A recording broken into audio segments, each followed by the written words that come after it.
These are the new ones here, and they're very flexible because they're made out of nylon. And like I said, these go through this hole in your crank, and they bend over and snap in there. And then when you go to put your crank in, you're going to insert it in through here. And like I said, I put a little bit of I'll put a little bit of Vaseline or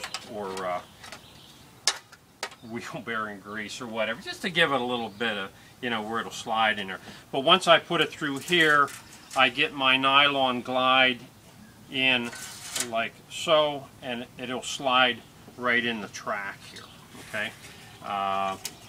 And put your 2 screws back in, and you're really done with the window.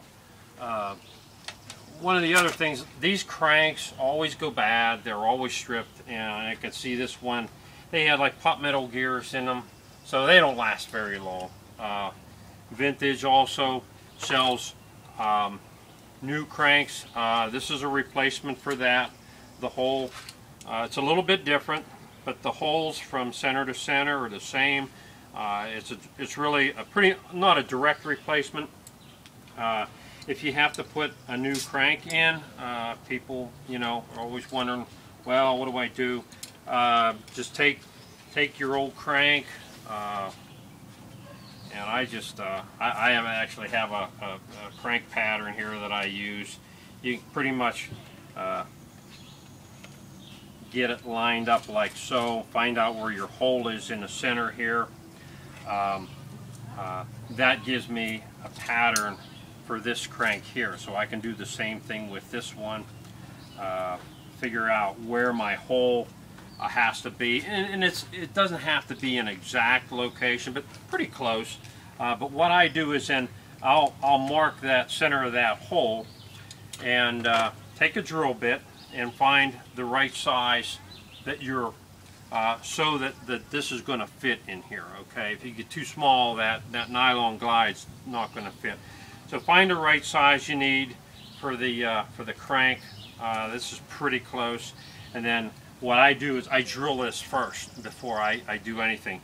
Drill my new hole in the center here, and then I put it in a vise and I cut it off, and I'll take it on a grinder and I round the corners off. It has to be pretty close, okay? There's not a lot of metal between the hole and, so, but you can put it on a grinder, or you could take a file or whatever, put it in a vise and file it, whatever tools you have, hand grinder, whatever you want to use, and then that'll get you a new crank, and these already have, you see, like grease in here. If you got an old one that's still in good shape, I put wheel bearing grease inside. I take a little screwdriver and dab it in there, and helps lubricate. But like I said, like this one here, it's shot. The gears are shot in it, and then you just replace put the crank back in there, and that's really about all there is to it. As far as cleaning the windows, like I said, I use SOS pads on them.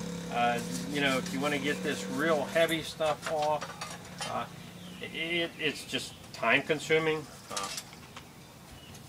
But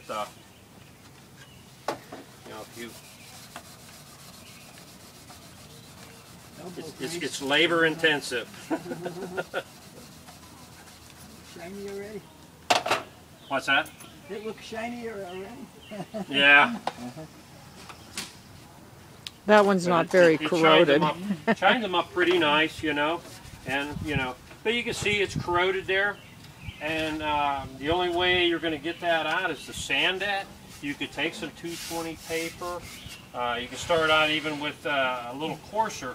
You don't want to use a sander on here. Somebody was saying about stripping paint off the trailer and using a sander to make it a silver side. Don't do that, because you'll have all them little swirl marks from the sander in. Even if it's a straight sander, you're going to have all kind of marks in there. You're going to create a lot of work. But you could take some wet paper and maybe get some more of that. It's pretty light, but a lot of that will come off if you take some wet sandpaper and sand it first, and then like I say, don't try and start out. If you have something that's really heavy corroded like here, you know, I'm going to work for hours and hours trying to get that off there. That's heavy corrosion. You need to sand that off of there first, because you're just going to make spend a lot of time for nothing, you know. Sand it off first with like 220 wet paper, get all that off there, and then use the SOS pad, and then you can use a polish if you know, if you really, you know, you can get the like Mothers or whatever to polish them with. You can do this when it's still installed, can't you? I'm sorry? When it's still installed in the trailer. Well, you can. Yeah, it's harder to do, you know. It's a lot of work yeah, taking that you can window do that. Oh, yeah. So, when you have your window completely rebuilt, ready to install, what I do, I use the Pro Temp a lot, the sealant, the 635, and I put a little, cut the tip off, put a little bead, and I'll put a little bead of the Pro Temp around my window, and then I take my putty tape. Everybody know what putty tape is? You get that at RV places. Comes in a 20-foot roll. It's about 1 1/8 inches wide. I start at the top of my window and I put a full strip across the top, and then I just snip it off. You can just snip that off with the scissors, and then I take the sides and I go all the way down on the sides and snip that off, and then I put the piece in across the bottom.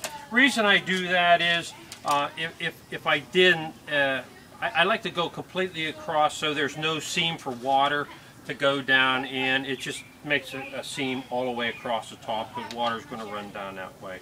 And then when I'm done, then I put another little bead of the Pro Temp on there, and stick it back in my hole and put the screws back in, you know. And then once I get it in there, you got a mess around the side. I take a little, you can take a nylon scraper, putty knife. You can get it like Sherwin-Williams or any of the hardware stores, and then just take and go right around that window and then cut that putty tape off, throw that away, and then I usually use gasoline and go around it with a little rag, and it's sealed, makes a nice seal all the way around the window. Does a good job. So I use, you can use anything you want on. I use nothing but stainless steel.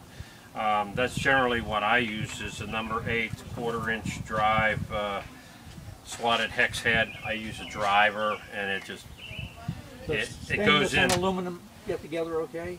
I don't have any problem. People talk about differences in metal, and you know, I don't have an issue with it, and I never seen any problems. It's far better than the old metal screws that rusted and the rust runs down. And I also put them in here too. Oh, and on these gaskets here too, one thing that I guess I kind of forgot about was this base gasket on here. Kind of forgot about that gasket, but they also make these base gaskets new for your trailer from Vintage here. What I do on these ones here, I first cut my gasket and get my corners. I'll put it on there like so, and make sure it's all the way up here as far as it'll go. Slide it forward, and then I just mark the corner, the outside corner here where it is, with a pen. And I have a little piece of metal here, and let me see here where my stuff is. This.